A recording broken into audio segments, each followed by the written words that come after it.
the coping mechanisms that we have as parents are not the same training coping mechanisms that teachers have. It's very different because our relationship with them is so different. Like it's sort of high stakes at home and high stakes at school, but the stakes are different.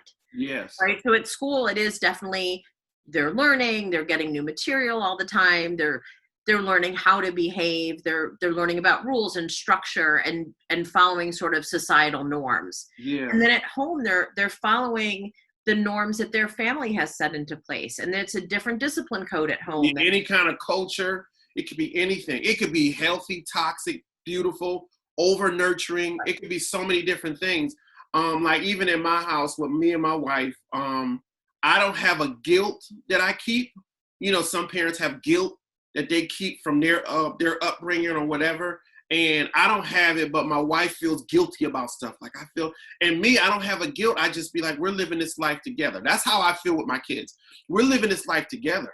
And I want to hear what you want to do just as much as I want you to do what I want to do. And I don't want to be selfish with your time, but effectively getting forward to what we both want to get accomplished, we got to work together.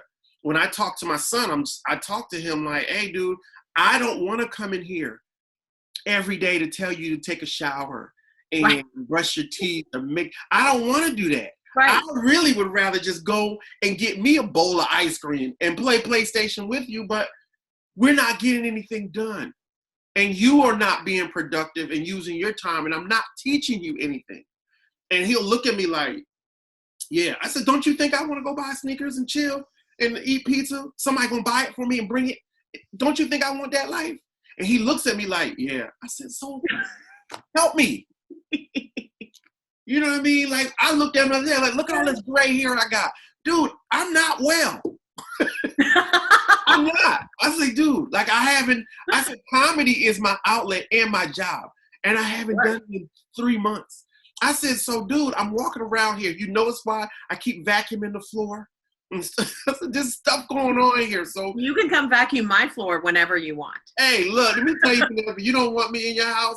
My OCD is like, you'll be like, look, Mr. Denson, I don't need you to do that. I'm like, well, the silverware just is not. Can we just get all new silverware so it lays into the thing evenly? Crazy. What would you want people to know? If you could say out of your mouth, Penelope, and it can resonate around the world, what would you want people to know that they don't know about teachers and they need to understand? I think people need to understand that teachers, they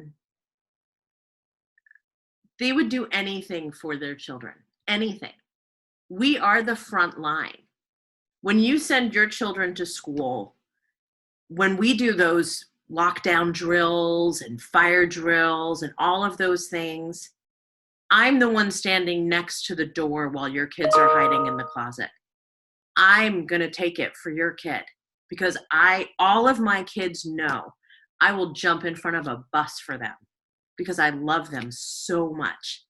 And every year I feel that way. Every child that I've taught, and there's been a lot of them, I love them like they're my own. And I don't think that people totally understand that. I don't think that they realize how much of ourselves we put into every child, into every comment that we write on an essay, or every book that we give to your child and say, I think you're really going to like this book because I know that you like to read about this or you're interested in that. I don't think they understand that when I have 26 little minds in front of me, that I'm doing everything I possibly can to make that year the best year of their life so far.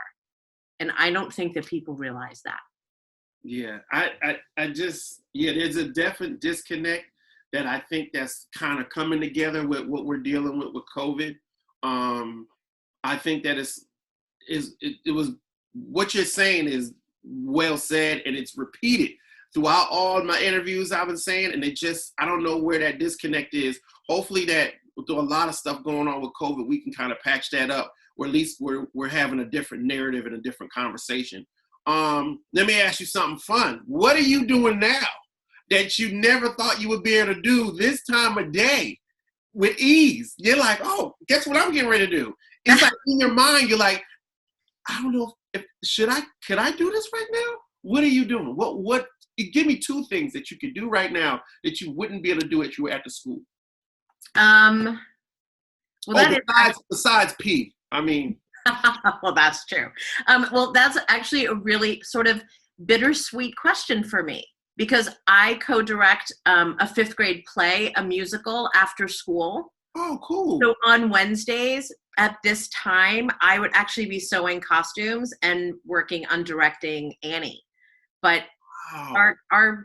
our play got canceled. So I was actually on the phone with my co-director last night trying to figure out how are we going to do something with those kids so that they can still have a performance for school online. So so that it's like I said, it's sort of bittersweet because I would like to be with my little kitties. So actually I'm taking an art class, so which I would not normally have time to do. So when I get off of this Zoom call, I'm actually going to work on my project. That is my assignment for this week. Wow. So you do set design and direct. And I sew all of the costumes. Is this a K-5 performing arts school? No, it is a New York City public Title I school. And my friend Tom, who is the music director, Mr. Carroll, he and I, the moment I met him, I said, I have a background in theater. I have a BA in theater arts, set design, and stage management.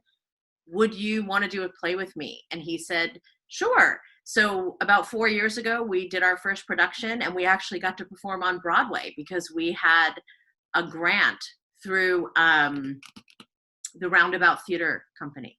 Wow. We did that for a couple of years, and then the grant ran out. So now it's just the two of us, and we tag team. He does all the music and choreography, and I do the stage directions of just the straight parts of the play, and I work on character development. And then we have a set designer art teacher, and then I sort of touch up all of that artwork, and I do the costuming, and we do it. We get it done. I may have to get your resume when I do my tour and be like, hey, look, I got me a set director.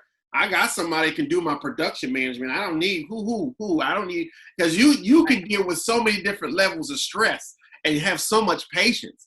Like there's people who deal with adults in our business, and you'd be like, you need to learn some patience. You've never worked with kids, have you? No. And I'm not, you know what I mean? What is it that you think that you're able to accomplish now with kids being this one-on-one and individual housing? You know how like you call on a Zoom or you do a Zoom call, you actually get the mom, whoever's in the house, and that child in the same. It's almost like a parent-teacher conference every day. Are you actually getting more feedback and positive reinforcement done because of this isolation? Well, I actually am. I've always sort of stayed away from having too much interaction with parents. That sounds terrible. I'm sorry, but no. It's because that's what people think that I want to talk to kids. Like I'll do career day for the teacher to give them a break. But people are always like, so can you want to come talk to the class? I was like, no, I don't want to talk to kids because they have school drives, they have stuff for kids all the time. But the person that they need to take care of is the teacher because it trickles down to the kids, and that's who they jump over.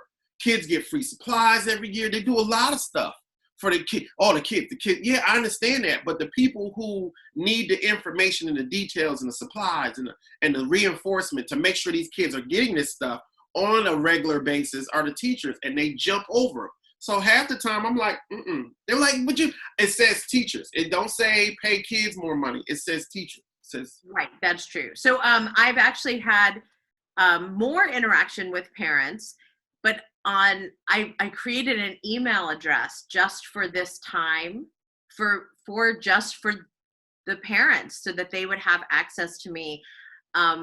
Boundaries are really big for me.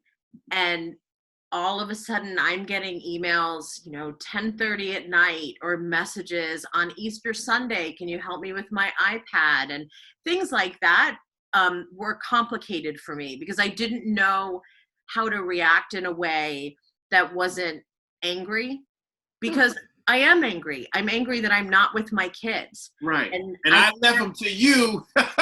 Right. And I can't fix everything. And Yeah, I can't be 24/7. You know what right, I mean? Like, and no matter how many times I say to my kids, like, please don't message me after, this time. right. Or if, I have some parents who are working in the medical field. I had a parent yesterday who said, please, please, please, can I meet with you in the afternoon? I have to go to work. And I said, of course. I'm Yeah, not going to not accommodate them. right. But on the Just, other just, hand, it's just to be messing with you, you know what I mean? right. Just to ease their patience. Like I haven't done. I sent the teacher a couple of emails just saying thank you, appreciate you actually taking the time out of your day to do what you're doing for my son. It's very difficult on my end. I know what you're dealing with because it's hard to get him to do the assignments here. I know why his grade was failing there because I can't get him to do the assignments here.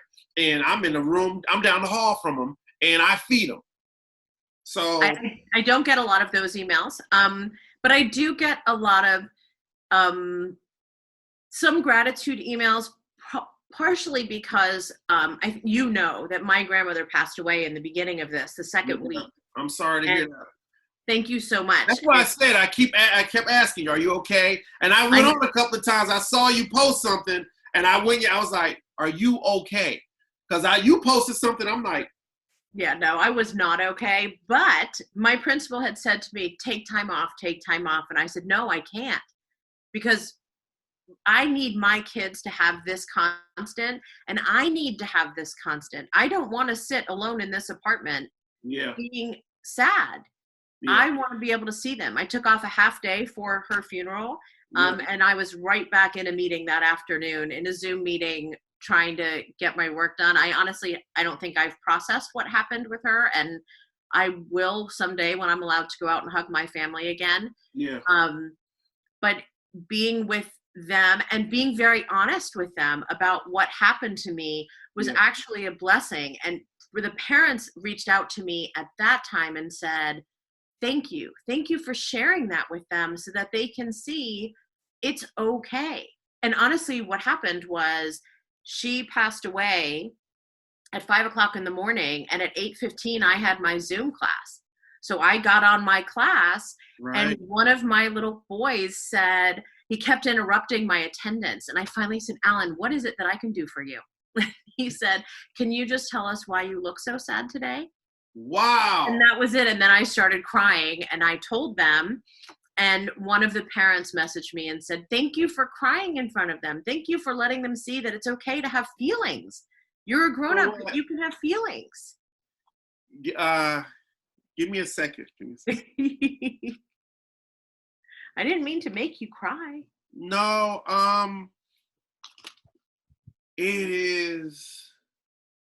I don't think people. I don't know. People don't get what I guess they don't see what I see, and sometimes the reason, and I'm gonna explain this, the reason why I married my wife, and I just, you know how most when you're courting, you just finding some reason to be somebody else, or you're not invested in that, is because the anniversary of her mother's death, she was helping me move out of my apartment, and she never told me.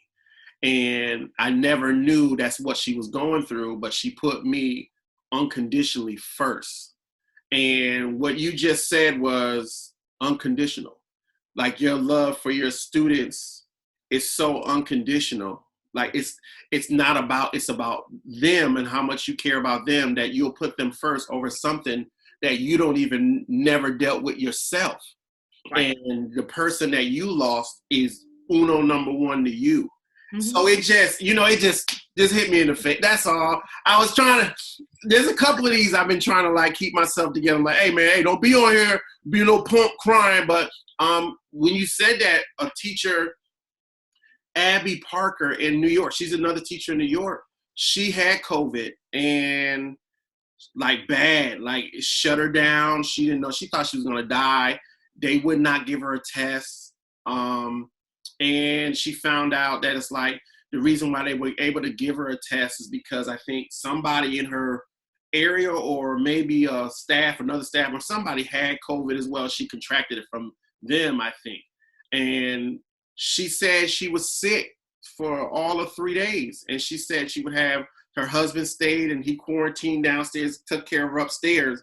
And she said he would prop me up in front of my computer and I would do my lessons and then I would go get back into bed and just, hopefully I got through it. She said, I just did not want to take off too much time away from my kids so they get lost. And I know they wanted to see my face. So when you said that, the emotions just went, It's true. I don't think people get it. I really don't. We've had people who have said teachers are a dime a dozen. If they don't like what they're getting paid, they're easily replaceable. Really? Because I don't know that many people that could do my job or who would willingly want to do my job. Yeah. And I get the summers off. I work all summer. I travel. And not travel for fun. I travel to go see other people, to see other teachers, to go to workshops, to learn, to read books, and I pay for all of that. New York City schools don't have any money. There should be no question right now, as of today, there should be no question why teachers get a summer break. Who knows? They're already, there's all these petitions online, like sign these petitions because teachers aren't going to get blah, blah, blah. And I don't want to fight right now. I just want to teach my kids. I want